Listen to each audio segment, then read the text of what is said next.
인생관이라는 것은 바로 삶을 바라보고 해석하는 관점이죠. 인생관에 의해서 우리의 삶의 수준이 결정된다고도 할 수 있습니다. 그런데 안타까운 것은 최근에 아마 시대적인 흐름일 수도 있을 것 같습니다. 심리학이란 이름으로 이것이 많이 발달되어지다 보니까 우리의 삶을 바라보고 해석하는 것들이 심리학적인 관점에서 이루어지는 경우들이 많이 있습니다. 또 특별히 한국 사람들은 또 그런 어떤 성격 테스트, 심리적인 어떤 테스트 이런 것들을 좋아하는 것 같습니다. 대표적으로 MBTI라고 그래서 너 T구나. 그래서 그렇게 티가 나는구나. 이렇게 이제 이렇게 저는 무슨 말인지 못 알아들을 때도 간혹 있는데요. 그렇게 해서 이제 사람이 이제 이러한 어떤 성격이나 유형이 있기 때문에 네가 이렇게 행동할 수밖에 없구나. 이렇게 이제 한편으로는 이제 사람을 이해하는 이제 약간의 어떤 도움이 되는 부분도 있지만 많은 경우는 이 심리학적인 관점이 우리의 삶을 뭔가 내가 충분히 받아야 될 그런 어떤 도움을, 어떤 필요들을 받지 못했다. 그리고 충분히 채워져야 될 내 욕구들이 제대로 채워지지 않았다. 이런 관점에서 자꾸 해석하도록 이끌어줍니다. 그게 이제 집중하도록 하는 거죠. 내가 어릴 때 더 이렇게 받았어야 되는데 이런 부모님 밑에서 충분히 공급받지 못했고 오히려 내가 이런 상처를 받았고 내 삶에 이런 어려움이 있었고 그래서 내가 이렇게밖에 지금은 살 수 없고 이런 식으로 이제 계속 바라보는 겁니다. 저희도 이제 자녀들을 바라볼 때 이제 그렇게 바라볼 때가 있습니다. 자녀들이 이제 간혹 마음에 들지 않을 때 이제 그런 생각이 드는 거죠. 내가 그때 애들한테 이거 못 해줘서 애가 이 욕구 불만이 이런 식으로 분출되는 건가? 그때 내가 애들한테 이런 상처를 줬기 때문에 그것 때문에 애가 좀 이런 부분들이 있는 건가? 그때 내가 왜 그랬을까? 끊임없이 내 이제 과거를 현재와 연결시키면서 내 현재를 나름대로 해석하고 진단한다고는 말하지만 전진하지 못하도록 발목을 잡는 것을 볼 수 있습니다. 우리가 이렇게 이제 바라보다 보면 많은 경우에 부족감에 집중하도록 만들고 상처에 집중하도록 만들고 그리고 나아가서는 자기 연민에 집중하도록 만드는 거죠.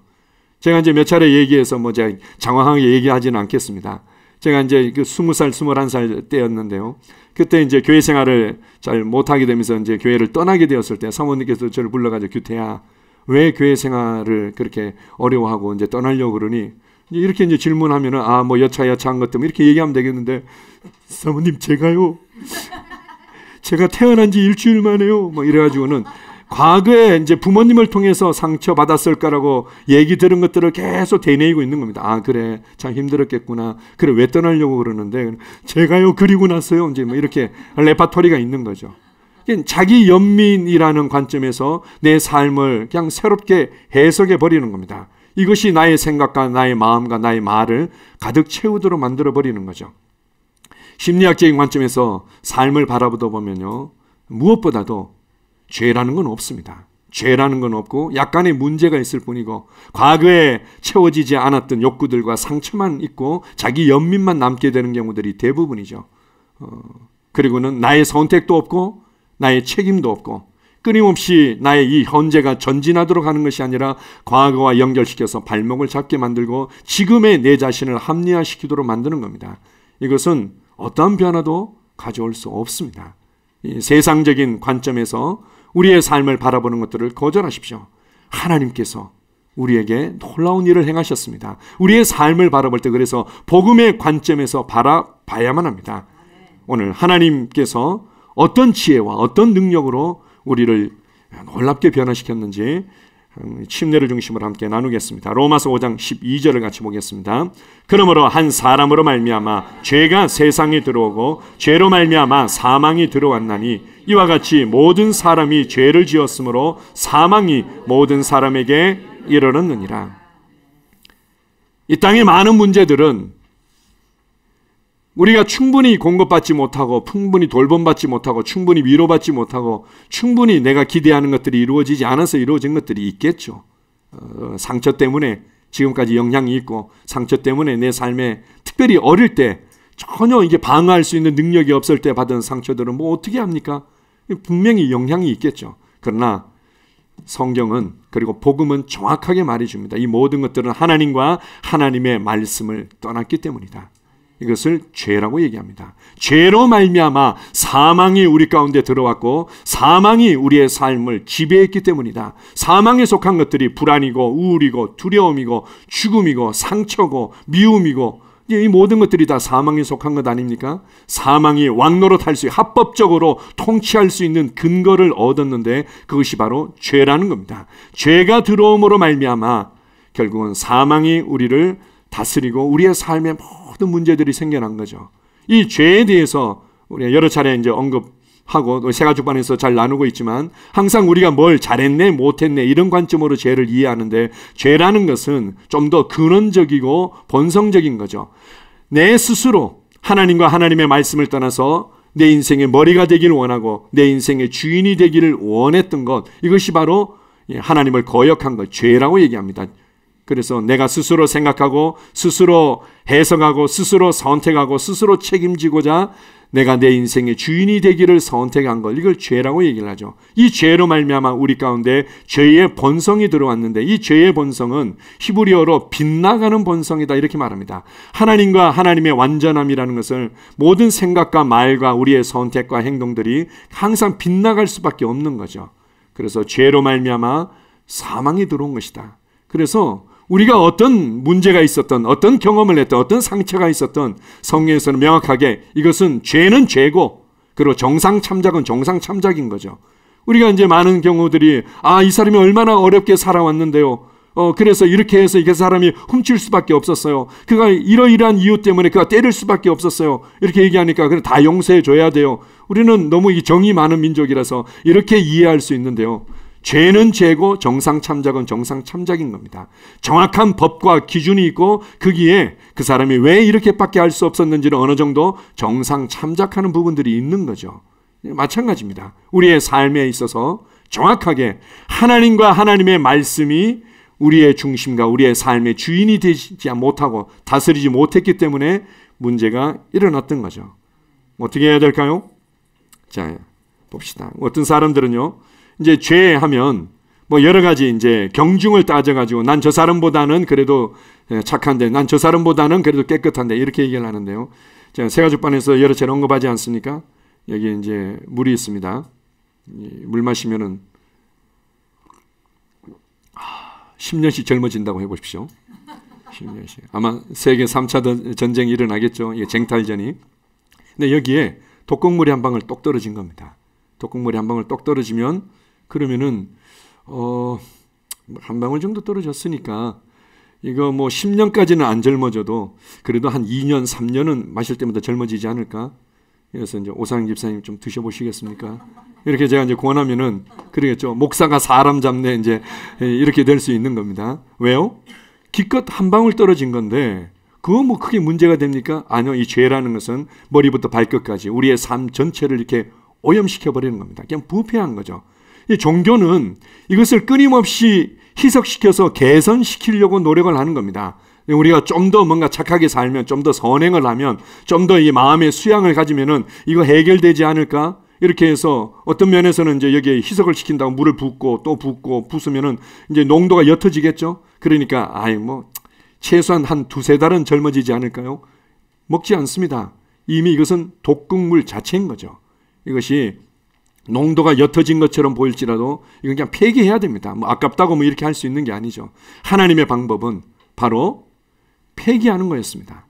바로 이 죄의 생명을 소유한 우리의 옛사람을 그냥 끝내는 거였죠. 그리고 새롭게 시작하시는 것이었습니다. 이것이 기독교고 이것이 복음입니다. 세상적인 철학과 세상적인 종교들은 끊임없이 과거와 현재를 연결시키면서 우리를 수양하고 개선시키고 그리고는 또 우리를 위로하고 자기 연민에 빠지도록 만드는 경우들이 많지만 복음은 그냥 끝내고 새롭게 시작하는 겁니다. 로마서 6장 6절을 같이 읽습니다. 우리가 알거니와 우리의 옛사람이 예수와 함께 십자가에 못 박힌 것은 죄의 몸이 죽어 다시는 우리에게 죄에게 종노릇하지 아니하려 함이라. 기독교의 놀라운 신비는 바로 우리의 옛사람을 십자가에 못 박아 끝낸 거죠. 이전에 우리가 어떤 삶을 살았던, 우리가 어떻게 사망에게 종노릇하며 죄의 종노릇하며 살았던 그 모든 것들을 그냥 십자가에 못 박아 끝낸 겁니다. 하나님의 방법은 바로 십자가였던 거죠. 자, 우리 새가족반 다시 한번 반복해 봅시다. 우리 복습해 보겠습니다. 제가 이제 콜롬비아를 예화로 이제 많이 드는데요. 아마 여러 차례 이제 들어서 거의 알고 계실 겁니다. 콜롬비아 같은 경우는 이제 커피 생산 대국이고 또 수출 대국인과 동시에 거기는 이제 마약 생산 대국입니다. 실제로 마약을 엄청나게 남미에 이제 뿌리고 있는 그 이제 근거지 중에 이제 한 곳인데요. 예를 들어서 그곳에 아주 정의롭고 의욕적인 대통령이 선출되었다고 합시다. 그래서 우리나라가 정말 잘 먹고 잘 살기 위해서는 이 마약이 근절되어져야만 된다 해서 마약과의 전쟁을 선포한 겁니다. 그래가지고 그냥 집집마다 구석구석 골목골목마다 마약을 다 그냥 빼앗아서 불태워 버렸습니다. 그리고는 이제 기분 좋게 잠자리는 나는 좋은 대통령이야. 이제 우리나라는 잘 살게 될 거야. 라고 이제 생각했을 수 있겠죠. 그 다음날 봤더니 그냥 집집마다 골목골목마다 마약이 넘쳐나는 겁니다. 이게 대체 무슨 일이냐고 했더니 마약 공장이 있고 마약 업자가 있는 이상 이거는 해결될 수가 없는 겁니다. 당장에 뭔가 이렇게 잠시 눈 가리고 아웅하는 식이죠. 그래? 마약 업자들 다 잡아들여 무기징역 사형시키고 마약 공장 다 폭파시켜. 그러고 나서는 이제 나는 좋은 대통령이야. 우리 콜롬비아는 이제 부강한 나라가 될 거야. 라고 이제 아침에 눈을 떴을 때 부강한 나라가 됩니까? 약간의 문제가 없어졌을 뿐이지 그냥 나라는 그냥 그대로 있는 거죠. 어떻게 해야 되죠? 그 자리에 신발 공장을 세우고 빵 공장을 세우고 비료 공장을 세우고 그리고 제철소를 세우고 자동차 공장을 세우고 기술자들을 배출해 내야만 콜롬비아가 잘 먹고 잘 살 수 있는 겁니다. 예수님께서 이 땅에 오셔서 우리를 위해서 행하신 일은 바로 이 세 가지 일을 행하신 거죠. 우리의 과거와 현재와 미래의 모든 죄들을 미래의 죄라고 그러면은 미래의 죄라는 게 있습니까? 우리가 볼 때 시간의 제한 가운데 살고 있는 우리가 볼 때 이제 과거가 있고 미래가 있는 거지 영원하신 하나님의 눈에는 그냥 죄입니다. 그래서 우리의 모든 죄들을 예수님께 전가시키고 예수 너 죄인 죄의 값은 사망 이렇게 해서 그분이 값을 지불하시고 사망의 고통을 겪게 하신 겁니다. 그리고 나서 어떻게 해요? 마약 공장과 마약 업자와도 같은 이 죄의 생명과 본성을 소유한 나의 옛사람 이 죄의 공장을 그냥 해결해야만 되는 거죠. 이것을 예수 그리스도와 함께 십자가에 못 박아 끝낸 겁니다. 십자가에서 하나님의 지혜와 능력이 나타났는데 그것은 우리의 옛사람을 완전히 끝내버린 거죠. 어떻게 그 죄의 종로로 타고 마귀의 종로로 타며 세상의 종로로 타고 그 가운데서 고통스럽게 사는 그 모든 것들을 끝낼 수 있는가? 그 어떤 종교에서도 그 어떤 노력도 끝낼 수가 없는데 예수 그리스도 안에서 십자가에서 못 박아 끝낸 겁니다. 그리고 나서 어떻게 해요? 우리에게 하나님의 생명 예수 그리스도 안에 있었던 이 신성한 생명을 넣어주신 거죠. 빵 공장을 세우고 신발 공장을 세우고 의료 공장을 세우고 기술자들을 배출해내듯이 우리 안에 새로운 생명, 새로운 본성을 주셔서 이 새 생명 가운데서 새로운 인생을 살아가게 하신 겁니다. 자 보십시오. 우리가 일명 운명의 수레바퀴라는 표현들을 많이 쓰는데요. 사실 의지가 아주 강한 사람들 몇몇 빼놓고는 이 운명의 수레바퀴를 벗어나기가 어려운 거죠. 그래서 이 운명의 수레바퀴, 톱니바퀴가 부모로부터 물려받았고 내 기질적으로 태어났고 내 DNA에 이게 주입되어 있는 것들에 의해서 그리고 그렇게 자라온 환경에 의해서 거의 이쪽 방향으로 가게 되어 있습니다. 이쪽 방향으로 이것을 거스르기가 어렵죠. 이것을 의지가 강한 사람들 그리고 뭐 계속해서 우리에게 이제 동기부여를 해가지고는 이것을 벗어날 수 있다, 거스를 수 있다, 이렇게 생각해라, 이렇게 말해라 해서 어느 정도 이제 개선시킬 수는 있을지 몰라도 이것을 벗어나기는 어렵습니다. 하나님의 방법은 아예 우리 안에 이 강력한 핵융합 터빈 엔진을 그냥 장착해가지고는 그냥 이쪽으로 갈 수밖에 없도록 우리 안에 엔진을 장착해 주신 겁니다. 이 엔진에 의해서 새로운 신성한 운명의 수레바퀴가 그냥 굴러가는 거죠. 새 생명의 놀라운 삶이 우리 가운데 열려지도록 이 영향들이 있는 겁니다. 그러나 우리가 이것을 인식하고 믿음으로 행할 때마다 우리의 속사람이 강해질 때마다 더 이상 자연적인 운명이 우리의 삶을 도둑질할 수 없는 겁니다. 자연적인 운명 때문에 우리가 지금의 내 자신이 이렇게밖에 살 수 없어요. 내가 이런 부모 밑에서 이런 상처를 받았고 이런 환경에서 이런 충분히 필요들이 채워지지 않았기 때문에 나는 이렇게 사는 것이 어떤 면에서는 당연해요 라는 것들이 더 이상 우리의 삶을 발목 잡지 못하도록 만들어버린 겁니다. 이것을 갈라디아서 2장 20절은 이렇게 말합니다. 같이 읽습니다. 내가 그리스도와 함께 십자가에 못 박혔나니 그런즉 이제는 내가 사는 것이 아니요 오직 내 안에 그리스도께서 사시는 것이라. 이제 내가 육체 가운데 사는 것은 나를 사랑하사 나를 위하여 자기 자신을 버리신 하나님의 아들을 믿는 믿음 안에서 사는 것이라. 내가 그리스도와 함께 십자가에 못 박혔다. 이게 기독교의 비밀이죠. 누가 합니까? 어떻게 보면은 이 마이크가, 무선 마이크가 어떻게 만들어졌는지 기술자 몇 명 외에는 사실은 알 수가 없는 겁니다. 우리가 이걸 다 알려고 뭐 다들 머리 싸매고 공부하고 그렇지는 않습니다. 단지 부탁하는 거, 방송실에 좀 이렇게 전원을 켜주세요. 그리고 버튼을 누르면 되는구나. 이 정도 알고는 사용하는 겁니다. 영적인 세계 가운데서 놀라운 일들이 일어났는데 이것을 그 누구도 다 알 수가 없었던 거죠. 그러나 사도와 선지자들을 통해서 이게 온전히 계시되어지고 이제는 성령님을 통해서 그것을 계시로 우리도 발견할 수 있도록 하신 겁니다. 이 기록되어진 성경 말씀을 통해서 영적인 세계에서 그 십자가와 부활을 통해서 이런 놀라운 비밀스러운 일들이 일어났다고요. 이것을 이제는 내가 읽고 듣고 성령님의 도우심으로 이것은 내 것으로 신뢰하고 취하는 거죠. 신뢰하고 그냥 취하는 겁니다. 아, 그렇구나 라고. 그래서 믿음이라는 것은 어떤 면에서 선택인 겁니다. 믿음은 내가 뭔가 안 믿어지니까요, 믿어질 때까지 왜 하나님은 내게 역사하지 않아요, 이렇게 하는 것이 아닙니다. 말씀을 통해서, 말씀을 듣고 읽으면서 아, 영적인 세계에 이런 놀라운 일이 있었다고요? 그러면 내가 이것을 신뢰합니다. 내가 이것을 받아들입니다. 이것은 내 것입니다. 이것이 바로 믿음인 겁니다. 그래서 그리스도와 함께 십자가에 못 박혔나니 이제는 내가 사는 것이 아니라 내 안에 이제는 새로운 생명과 본성을 가진 새 사람이 살고 있는 것이다. 이 새 사람은 그리스도의 생명을 소유한 새 사람이고 그리스도와 연합되어진 새 사람이다. 그런데 이 새 사람이 살아가는 삶의 방식이 있는데 그것은 하나님의 사랑을 계속해서 느껴야만 살아갈 수 있거나 뭔가 계속해서 뭔가 이 동기부여와 자극이 되어져야만 살아갈 수 있거나 과거를 기억하면서 자기 연민으로 빠져야만 살아갈 수 있는 것이 아니라 믿음으로 살아가는 자다, 이렇게 말합니다. 믿음으로 살아가는 자다. 하나님께서 예수 그리스도를 통해서 나를 위해 이루신 놀라운 구원의 실제들을 믿음으로 살아가는 자다. 자, 계속해서 보겠습니다. 고린도후서 5장 17절입니다. 그런즉 누구든지 그리스도 안에 있으면 새로운 피조물이라. 이전 것은 지나갔으니 보라 새 것이 되었도다. 그런즉 누구든지 그리스도 안에 있으면 이제는 새로운 피조물이다. 그리스도 안에 있기만 한다면, 그리스도 안에서 이루어진 놀라운 구원의 은혜들을 믿기만 한다면, 그것을 받아들이기만 한다면 너는 새로운 피조물이다. 새롭게 창조되어졌다. 하나님의 방법은 이렇게 끊임없이 희석시키고 개선시키고 이런 게 아니라는 거죠. 제가 이제 문장 얘기를 많이 듣는데요.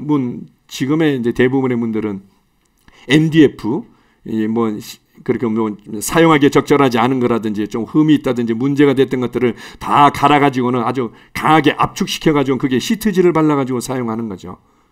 많은 사람들이 이렇게 생각합니다. 그냥 뭔가 나 같은 연약함이 있고 나 같은 죄인이 이런 것들이 그래도 하나님의 은혜라는 시트지를 발라가지고는 그래도 이제 괜찮게 사용하는 것처럼 이해를 합니다. MDF는 조금만 물이 닿아도 조금만 시간이 지나도 부스러지고 변질될 수밖에 없는 겁니다. 그거 시트지를 아무리 알록달록하게 바르고 더 두껍게 2겹, 3겹을 발라도 그건 MDF 문일 뿐입니다. 그것은 그냥 폐기해버리는 거죠. 폐기해버리고 아예 원목으로 새로 만들어서 문짝을 새롭게 만드는 겁니다. 이것이 바로 그리스도 안에서 이루어진 그리스도인들의 변화인 겁니다. 내가 예수 그리스도와 함께 십자가에 못 박혀 죽었다. 더 이상 과거가 내 삶을 도둑질할 수 없다. 과거에 내가 어떤 문제가 있었던, 어떤 상처가 있었던, 어떤 어려움이 있었던 그것이 나를 향한 하나님의 계획과 나를 향한 하나님의 부르심을 이루도록 하는 일에 발목을 잡을 수 없다는 것을 아는 거죠. 왜요? 왜 그렇습니까? 내가 그리스도와 함께 십자가에 못 박혀 죽었다는 것을 나는 믿기 때문에, 그리고 내가 그리스도 안에서 새 피조물이 되었다는 것을 믿기 때문에, 그리고 그 믿음이 나의 삶을 이기고 그 믿음이 세상을 이기는 겁니다. 요한 1서 5장에 보게 되면은 너희의 믿음이 세상을 이긴다고 말하지 않습니까? 제가 이제 우리 한 청년에 대해서 마음의 안타까움과 답답함을 가지고 기도한 적이 있었습니다. 나름대로 이제 지식도 있고 열정도 있고 그다음 또 일을 잘하는 부분도 있는데 성품적인 부분이나 관계적인 부분이나 어려움이 있어가지고는 얘를 어떻게 도와줘야 되나, 얘를 어떻게 또 이끌어줘야 되나 참 마음의 안타까움을 가지고 기도하는데요. 먼저 하나님께서 제 관점을 바꿔주시는 겁니다. 이렇게 주님께서 저에게 감동을 주시더라고요. 그는 그의 세상을 많이 이겼다. 이렇게 표현하더라고요. 무슨 말인가 하면 그에게 주어진 자연적인 운명은 굉장히 척박했습니다. 어릴 때 부모님이 이제 이혼하시고 할머니 손에서 이제 크면서 그가 겪었던 그 외로움, 상처, 그리고 충분히 공급되어지지 않은 상처들로 인해서 그가 이렇게밖에 살 수 없던 자연적인 운명으로는 이쪽으로 한 100m 정도를 가면서 힘들고 어렵게 살 수밖에 없는 상황이었습니다. 근데 이제 제가 볼 때는 제가 이제 이쪽에 이렇게 좀 더 잘 멋있게 살아야 되는데 제 기준으로 할 때는 한 10 정도 이제 되는 것처럼 이제 보이는 거죠. 저는 이제 한 20 정도 되어 보니까 제가 봤을 때는 얘가 좀 더 전진하면 좋겠는데 왜 여기에 머물러 있을까 이렇게 했는데 하나님의 눈은 걔는 네가 봤을 때 10m밖에 전진 못했다고. 아니 얘는 110m를 전진했다는 거죠. 그의 자연적인 운명을 말씀의 능력으로 성령님의 능력으로 그리고 거기에 대한 믿음의 반응으로 이 100m를 다 이겨내고 그리고는 10m를 전진한 겁니다. 반대로 얘기하면 뭐 저를 예를 들자면은 저는 이제 그래도 좀 안정된 가정에서 자랐다고 합시다. 그러면 저는 자연적인 운명에 의해서 저는 이쪽으로 가는 방향 한 30m 정도 가서 좀 어렵게 살 수 있는 이제 상황이었을 텐데 저는 그것을 이기고 한 20m 정도 더 하나님이 기뻐하시는 삶으로 전진한 거죠. 하나님의 눈으로 볼 때는 저는 50m 전진한 겁니다. 이 친구는 110m를 전진한 거죠. 그리스도 안에 있으면 새로운 피조물이다. 이전 것은 지나갔으니 보라 새 것이 되었도다. 새로운 운명이 왔습니다. 하나님의 새로운 의가 우리 가운데 부어졌습니다. 새로운 생명이 우리 가운데 부어졌습니다. 새로운 능력이 우리 가운데 부어졌습니다. 하나님의 신성한 새로운 본성이 우리 가운데 부어졌습니다. 이것을 신뢰하십시오. 하나님의 방법을 신뢰하십시오. 하나님의 놀라운 지혜가 십자가와 부활을 통해서 우리 가운데 이렇게 나타난 것입니다. 그것을 알고 믿고 몸으로 선포하는 그 간증이 바로 침례인 겁니다. 이 침례의 중요한 의미를 딱 두 가지로 얘기하면 연합과 동일시고 또 하나는 세상으로부터의 구원을 선포하고 간증하는 것입니다. 자, 골로새서 6장 3절 5절을 같이 읽습니다. 무릇 그리스도 예수와 합하여 침례를 받은 우리는 그의 죽으심과 합하여 침례를 받은 줄을 알지 못하느냐. 만일 우리가 그의 죽으심과 같은 모양으로 연합한 자가 되었으면 또한 그의 부활과 같은 모양으로 연합한 자도 되리라. 그리스도 예수와 연합되어졌다. 그래서 그분께서 나와 완전히 연합되어져서 죄인의 위치에서 모든 대가를 지불하셔서 이제는 그것을 끝내셨습니다. 그리고 그분이 부활하셔서 이제는 우리가 그분과 연합하여서 이제는 그분과 동일시되어진 거죠. 그분이 나의 자리에 동일시되어졌고 이제는 내가 그분의 부활한 위치에 동일시되어지는 것. 자, 보십시오. 이 성경의 아주 중요한 그 원리와 원칙 중에 하나가 바로 이렇게 연합과 동일시에 관한 부분입니다. 그것을 이제 풀 수 있는 열쇠 중에 하나가 히브리서 7장에 나오는데요. 그 멜기세덱이라는 아주 이해하기 어려운 분이 나옵니다. 우리 일반적으로는 구약에 나타난 그리스도라고 우리가 이제 이해를 하죠. 어떤 분들은 그냥 특별한 독특한 이제 대제사장 이렇게 이야기도 하는데요. 이 멜기세덱에 대한 얘기들을 사도 바울이라고 우리가 이제 히브리서의 저자라고 우리가 이제 인정을 하는데 갑자기 얘기를 하는 이유는 예수님께서는 위대한 왕이시다. 그분은 우리의 진정한 왕이시고 통치자이시다. 그분 유다의 혈통으로 오셔서 합법적으로 그것을 얻으셨다. 이렇게 얘기하는데 그러면서 동시에 그분은 대제사장이시다. 이렇게 하니까 사람들이 궁금증을 가지는 거죠. 어떻게 유다 지파, 유다의 혈통이면서 동시에 레위 지파, 레위의 혈통이 있을 수 있어요? 어떻게 두 개의 피가 흐를 수 있단 말이에요? 있을 수 없는 얘기죠. 그런데 예수님은 유다의 혈통으로 오시긴 하셨지만 레위의 혈통으로 온다는 것이 아니라 멜기세덱의 반차를 따르는 대제사장으로 오셨어. 그럼 그분이 누군데요? 이렇게 하면서 멜기세덱이 얼마나 특별하고 대단하신 분인지에 대해서 이제 언급을 하면서 이렇게 말합니다. 멜기세덱은 아브라함이 조카 롯이 소돔과 고모라에 머물러 있다가 이제 포로로 끌려갔을 때 다시금 되찾아오면서 이제 멜기세덱을 만난 장면이 나옵니다. 멜기세덱이 아브라함을 축복하죠. 더 높은 자가 낮은 자에게 축복하는 것이 그것이 정상인 겁니다. 그때 아브라함이 11조를 드리게 되죠. 그러면서 성경에서 뭐라고 얘기하는가 하면은 아브라함이 멜기세덱에게 11조를 드렸다는 것은 그의 허리 가운데 있었던 그의 자손들, 특별히 아론 제사장들 전체도 멜기세덱에게 11조를 드린 것이다. 그러면은 모든 제사장들이 11조를 드리는 그 위대한 대제사장이 대체 어떤 분이시냐? 예수 그리스도는 그 멜기세덱의 반차를 따라 대제사장이 되신 분이다. 이제 이런 이제 표현들이 나옵니다. 굉장히 중요한 부분인데요.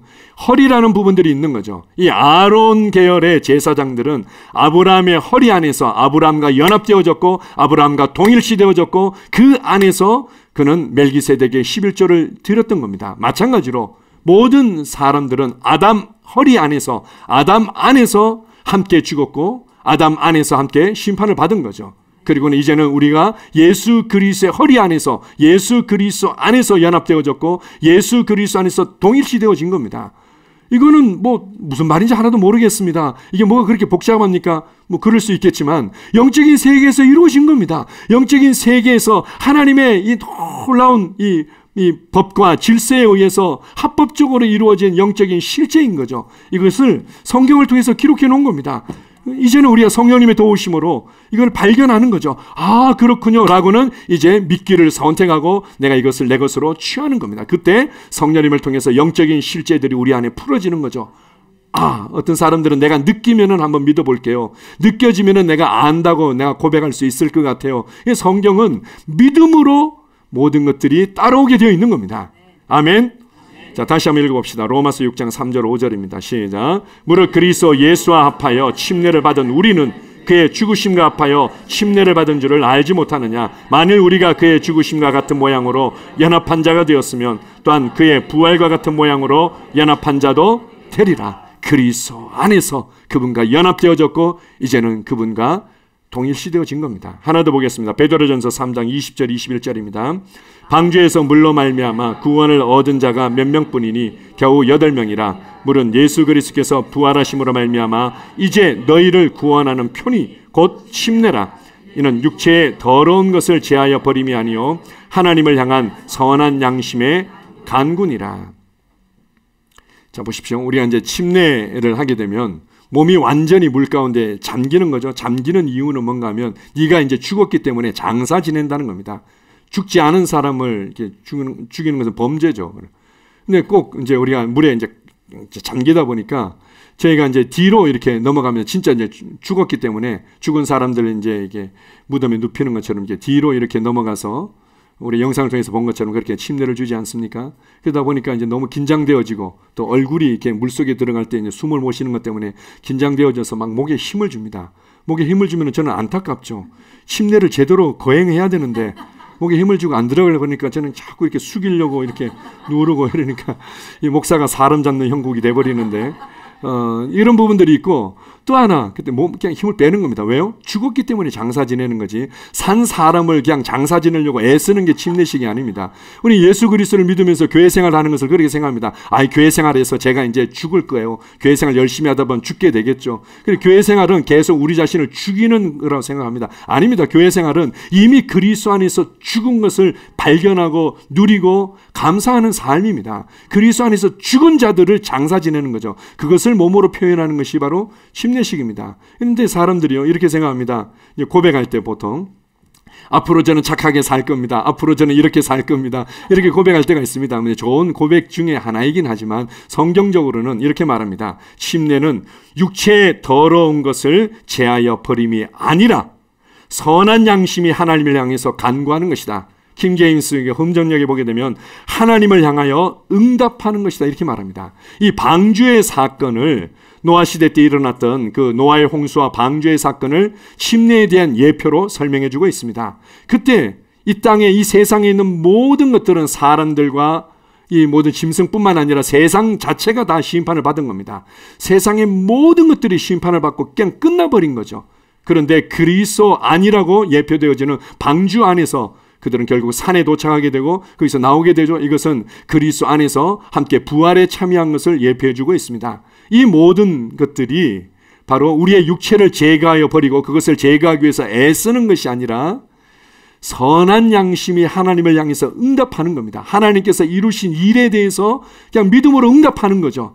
그리고 그분께서 우리에게 주신 은혜에 대해서 응답하는 것, 이것이 바로 침례고 침례 이후의 삶인 것입니다.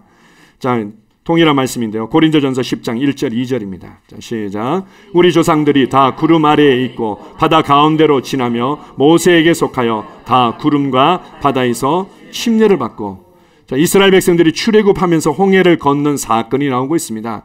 인류 역사 가운데 뭐 듣도 보도 못한 아주 위대한 기적이었는데 이것을 침례에 대한 모형과 그림자로 예표로 설명해 주고 있습니다. 그들이 구름과 바다에서 모세에게 속하여, 한마디 한마디가 참 놀랍죠. 구름과 바다에서 모세에게 속하여 건넜는데 이것이 바로 침례를 받은 것이다, 이렇게 말합니다. 그래서 이 침례라는 것은 우리가 예수 그리스도와 연합되어져서 죽고 다시금 장사 지냄 받고 일으켜진 것을 몸으로 선포하는 것일 뿐만 아니라 아주 중요한 부분이 있는데, 그것은 바로 세상으로부터 완전히 단절되어지고 세상으로부터 완전히 옮겨지고 세상으로부터 완전히 구원받은 것을 의미합니다. 자, 한번 생각해 보십시오. 이집트 사람들의 입장에서 봤을 때는 자기들을 위해서 종노릇하고 자기들을 위해서 일해주고 또 자기들이 섬겼던 신을 섬기면서 함께 그런 대로 그냥 살아갔던 애들이 한순간에 사라져버렸습니다. 어디로 사라져버렸습니까? 홍해바다에 수장되어진 겁니다. 홍해바다에 그냥 수장되어져서 끝나버린 거죠. 아이고, 이제 어떡하나, 우리를 위해서 함께 일해줄 사람도 없고 또 그리고는 우리가 섬겼던 신들을 같이 그냥 이게 섬기면서 함께 이렇게 할 수 있는 사람들도 없고 이렇게 돼버린 거죠. 이집트의 입장에서 봤을 때는 그들은 세상에 대해서 죽은 겁니다. 그리고 그들은 세상에 대해서 죽은 거죠. 갈라디아서 6장에서 사도 바울이 그렇게 고백하지 않습니까? 나는 세상에 대해서 죽었고 세상은 나에 대해서 죽었다, 이렇게 표현하는 것처럼 침례를 통해서 바로 완전히 세상에 대해서 죽은 겁니다. 이게 이제 모양과 그림자이다 보니까, 그리고는 똑같은 사람이 이렇게 동일하게 이제 물속에서 빠져나온 걸로 되어 있지만 신약의 복음 안에서, 신약의 실제 안에서는 수장되어서 끝났고 완전히 새 사람이 일으켜진 겁니다. 새 사람이 일으켜져서 새 생명 가운데 새 삶을 살게 된 거죠. 그래서 이 침례는 나를 만질 수 있는 것은 이제 더 이상 없습니다. 세상에 속한 그 어떤 것도, 세상의 그 어떤 세력도, 세상의 그 어떤 종교도, 세상의 그 어떤 모든 그 상처와 피해와 문제들도 나를 만질 수 없습니다. 나는 세상에 대해서 죽은 자입니다 라고 하나님 앞에서, 마귀 앞에서, 천사들 앞에서, 성도들 앞에서, 그리고 세상의 모든 피조물 앞에서 온몸으로 간증하고 선포하는 겁니다. 너무너무 중요한 거죠. 나는 세상과 상관없다. 세상이 나를 만질 수 없다. 세상에 속한 모든 질병과 저주와 고통과 눈물과 두려움과 그리고 가난과 이 모든 것들이 더 이상 내 삶을 도적질하고 발목 잡을 수 없다. 나를 이 자연적인 운명 속으로 끌고 갈 수 없다. 세상의 이 모든 것들은 자연적인 운명을 더 강화시켜주는 쪽으로 가는 경우들이 대부분이죠. 그러나 우리는 신성한 운명 가운데 나는 새 삶을 살아가고 있다. 이것을 알고 그것을 믿음으로 선포하는 것입니다. 자, 사도행전 8장 36절에 39절입니다. 자, 같이 읽습니다. 길 가다가 물이 있는 곳에 이르러 그 내시가 말하되, 보라, 물이 있으니 내가 침례를 받음에 무슨 꺼리낌이 있느냐. 이에 명하여 수레를 멈추고 빌립과 내시가 둘 다 물에 내려가 빌립이 침례를 베풀고 둘이 물에서 올라올세 주의 영이 빌립을 이끌어간지라. 내시는 기쁘게 길을 가므로 그를 다시 보지 못하니라. 에티오피아 내시, 어떻게 보면 제2인자와도 같은 사람이었습니다. 그 여왕을 모셨던, 재정을 담당했던, 그런데 그가 하나님을 경외하는 자였죠. 당시에는 그 이스라엘의 하나님을 경외해서 예루살렘까지 와서 예배를 드리러 가는 사람들이 이제 있었습니다. 이제 그 중에 한 사람이었던 거죠. 그가 이제 하나님을 더 알고 싶고, 그리고 하나님께 더 이렇게 잘 예배하고 싶은데 도무지 이제 잘 모르는 거죠. 규례를 따라서 열심히 하기는 하는데, 그러다가 이제 이사야 53장을 읽게 된 겁니다. 이사야서 53장에 그가 도살자에게 끌려가는 양과 같고 털 깎는 자 앞에 잠잠한 양과 같았다. 그가 찔리면 뭐 이렇게 이제 말씀이 나오는데 도통 이게 무슨 얘기를 하는지 알 수가 없는 거예요. 그가 이사야를 얘기하는 건지 뭐 그가 누구를 얘기하는 건지. 그런데 이제 성령님께서 초자연적으로 역사하셔서 이제 내시가 가는 게 수레 옆으로 지나가게 한 거죠. 그래가지고는 빌립이 성령의 감동을 따라서 물은 겁니다. 말씀을 잘 이해하고 있습니까? 말씀을 잘 깨닫고 있습니까? 아유, 저에게 가르쳐주는 사람이 없어가지고 무슨 말인지 하나도 모르겠다고. 아유, 올라오시라고. 이렇게 해가지고는 이제 올라갔을 때 빌립이 예수 그리스도와 그분의 죽음과 부활을 이제 그가 선포합니다. 가르쳐주죠.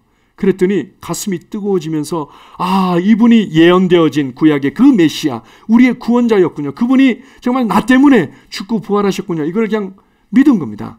그러고 나서는, 내가 이렇게 나의 이 믿음을, 나의 이 구원의 은혜들을 이게 몸으로 이제 간증하고 선포하고 싶은데 없는 거죠. 마침 이제 오아시스를 발견한 겁니다. 아, 저기 물이 저기 가득 있으니까 내려갑시다. 해가지고는 오아시스로 내려가서 거기서 침례를 받고 올라오는데 성령께서 이 전도자 빌립을 다른 곳으로 이제 이끌어가는 장면이 나오고 있습니다.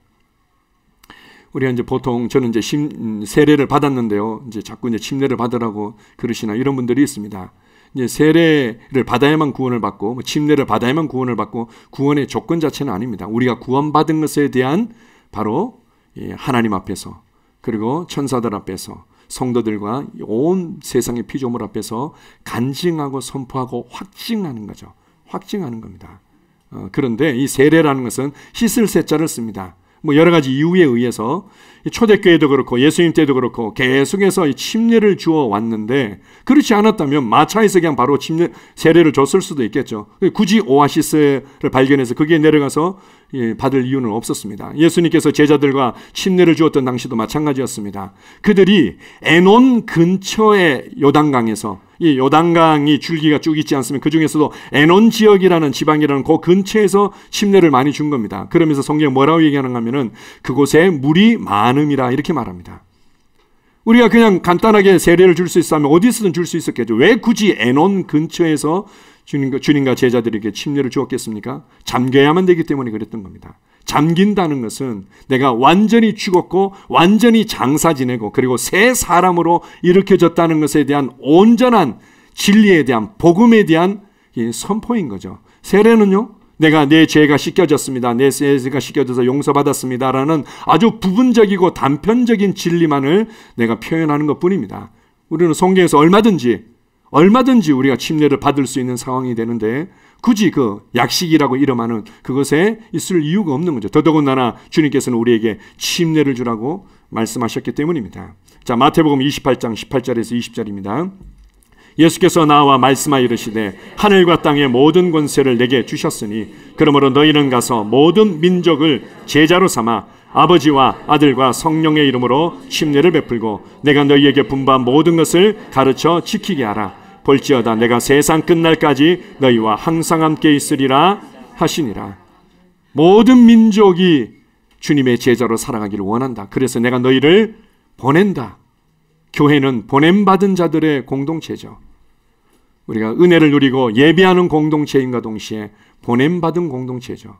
그래서 모든 민족을 제자로 삼는데 그 첫 번째가 그들이 예수님을 구원자와 주님으로 영접하고 난 이후에 침례를 받도록 해라 이렇게 말합니다.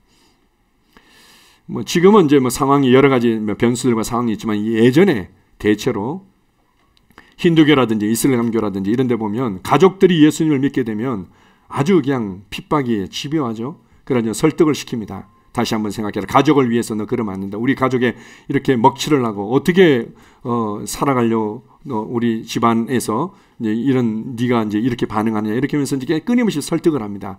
그러다가 이제 나중에는 선을 넘었구나. 도저히 길이 없구나라고 받아들이는 어떤 시점이 있습니다. 그때가 거의 대부분이 침례를 받았을 때 그렇게 됩니다. 이후에 어떻게 됐든 처음에는 예수님을 구원자와 주님으로 영접한 것 때문에 일명 명예살인, 전속살인 것들이 이루어지지는 않습니다. 끊임없이 설득을 하다가 그가 침례를 받고 나면 그들도 뭐 영적으로 뭔가를 느끼는 건지 이제는 더 이상 건널 수 없는 강을 건넜구나. 이렇게 해서 명예살이라는 이름으로 그냥 죽이기도 하고 아주 추방해내기도 하고 이런 일들이 벌어지는 거죠. 우리가 하나의 어떤 예식처럼 의식처럼 생각하지만 침례에는 놀라운 영적인 실제와 비밀들이 있는 겁니다. 제목에서 그래서 침례는 몸으로 전달되어지는 영적인 비밀 코드다. 제가 이렇게 표현했는데요. 제가 이제 그 영어를 잘합니다. 물론 제 발음을 들어본 사람들은 아니라는 걸 잘 아시겠지만 저는 이제 세 가지 잘합니다. 그냥 밝게 웃으면서 thank you 이렇게 하고 그다음에 I'm sorry, I'm sorry 이렇게 하고 그다음에 세 번째 이렇게 이 세 가지만 하면 영어는 웬만큼 다 통합니다. 이제 몸으로 뭔가 이렇게 전달되어지는 어떤 공통 언어들이 있지 않습니까? 영적인 세계에서 우리가 공통으로 수화하는 사람들 마찬가지죠. 수화할 때 내가 너무 마음이 아리다. 내가 너무 그립고 보고 싶었다 하는 이렇게 몸으로 표현하는 부분들이 있지 않습니까? 그것만으로도 언어로 표현되어지지 못하는 그 어떤 절절함이나 그 애틋함이 이 수화를 통해서 표현되어지기도 하지 않습니까?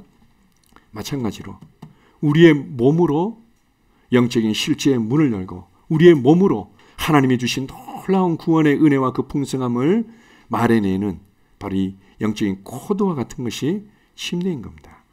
주님께서 침례를 줘라. 모든 민족에게 침례를 줘라. 그가 예수 그리스도 안에서 하나 되어져서 그의 옛사람이 십자가에 못 박혔다는 것들을 그가 그냥 지식으로 알고 있을 뿐만 아니라 온몸으로 그냥 모든 하늘과 땅의 피조물들과 그 천상의 존재들에게 그냥 그걸 몸으로 선포하고 간증을 해라. 그리고 예수 그리스도와 함께 장사 지낸 바 되었을 뿐만 아니라 이제는 이 육신적인 운명, 이 자연적인 세상적인 운명에 의해서 간신히 애쓰고 노력하며 살아가는 삶이 아니라 신성한 운명 가운데로 내 삶이 들어왔다는 것을, 세상이 만질 수 없는 왕국 안으로, 빛의 왕국으로 옮겨졌다는 것을, 우리 안에 모든 것의 영광의 소망이신 그리스도께서 나의 생명으로 살고 있다는 것을 네 온몸으로 모든 성도들과 피조물들에게, 그리고 원수 마귀에게 선포하고 간증해라. 그리고 그것이 되어지고 나서 제자의 삶의 방식을 가르치고 그렇게 살아가도록 도와줘라, 이렇게 말했습니다. 우리는 그것을 위해서 함께 모여 있습니다. 오늘 우리가 단지 위로를 받고 세움을 얻고 안 그러면 좀 괜찮은 어떤 그 영적인 지식을 이해하기 위해서 모인 것이 아니라 모든 민족을 제자 삼기 위해서 우리 모여 있습니다. 모든 민족을 제자 삼는 것의 중요한 부분이 예수님을 영접하고 난 이후에 침례를 주도록 하는 거죠. 지금은 우리가 매주 막 몇십 명씩 침례자들을 받아야 될 사람들이나 뭐 몇백 명씩 침례 받아야 될 분들이 이제 생기지 않다 보니까 그냥 1년에 몇 차례씩 교회의 이제 축제로서 우리가 함께하고 있습니다. 그러나 정말 교회가 더 세력을 얻고 흥황하여서 이제는 뭐 저희가 모여가지고는 뭔가 하기에 바쁠 만큼 이제는 각 가정에서 침례가 막 이루어지고, 그리고 각 가정에서 계속해서 제자의 삶을 가르치는 모임이 이루어지고, 이러한 주님의 놀라운 역사들이 열려지기를 우리가 갈망합니다. 그때까지 우리는 침례를 주는 일들을 계속하게 될 겁니다. 아직까지 침례를 받지 못하신 분들은 결단하십시오. 이거는 교회의 축제이고, 그리고 여러분의 삶의 놀라운 간증이며 선포라는 것을 붙잡으시기 바랍니다. 기도하겠습니다. 아버지 하나님, 감사합니다. 그렇습니다. 너무나 많은 사람들이 심리학적으로 자기 자신을 바라볼 때가 있습니다. 늘 부족감 가운데 그 상처에 집중하며 자기 연민에 집중하면서 생각과 마음과 말을 채우곤 합니다. 왜 그렇게 받지 못한 게 많은지, 왜 그렇게 돌봄받지 않은 게 많은지, 왜 그렇게 이해받지 못하고 사랑받지 못하고 위로받지 못한 것들이 왜 그렇게 많은지. 그러나 죄도 없고 그 어떤 해결책도 없고 어떤 선택도 없고 어떤 책임도 없고 끊임없이 과거의 문제를 나의 현재 삶에 연결시키고 지금의 나를 합리화시키며 전진하지 못하도록 만드는 것이 바로 이 세상의 관점입니다. 주님, 나는 나의 삶을 복음으로 바라봅니다. 하나님께서 행하신 일이 얼마나 놀라운지 그 하나님의 지혜를 붙잡습니다. 예수 그리스도 안에서 십자가와 부활을 통해서 우리의 인생 가운데 대체 어떤 신성한 운명이 들어왔는지, 나의 옛사람이 끝났고 세상으로부터 완전히 단절되고 구원받아서 하나님의 왕국 안에서 하나님의 통치 안에서 살아가는 빛의 종족이 되었다는 것을 난 다시 한번 붙잡습니다. 누구든지 그리스도 안에 있으면 새로운 피조물이라, 이전 것은 지나갔으니 보라 새 것이 되었도다. 나는 이제 새 사람으로 살아갑니다. 어떤 사람들은 뭐 그렇게 생각만 하고 배우기만 한다고 되냐고 물을 때도 있습니다. 그러나 주님 우리에게 주신 놀라운 이 믿음의 은혜를 인하여 감사합니다. 나는 느낌으로 경험으로 살아가는 자가 아니라 나는 믿음으로 살아가는 자입니다. 믿음으로 세상을 이기고 믿음으로 이 자연적인 운명을 이기며 믿음으로 나는 신성한 운명 안에서 계속해서 빛나는 삶을 살아갈 것입니다. 주님 은혜를 감사합니다. 예수님 이름으로 기도합니다. 아멘.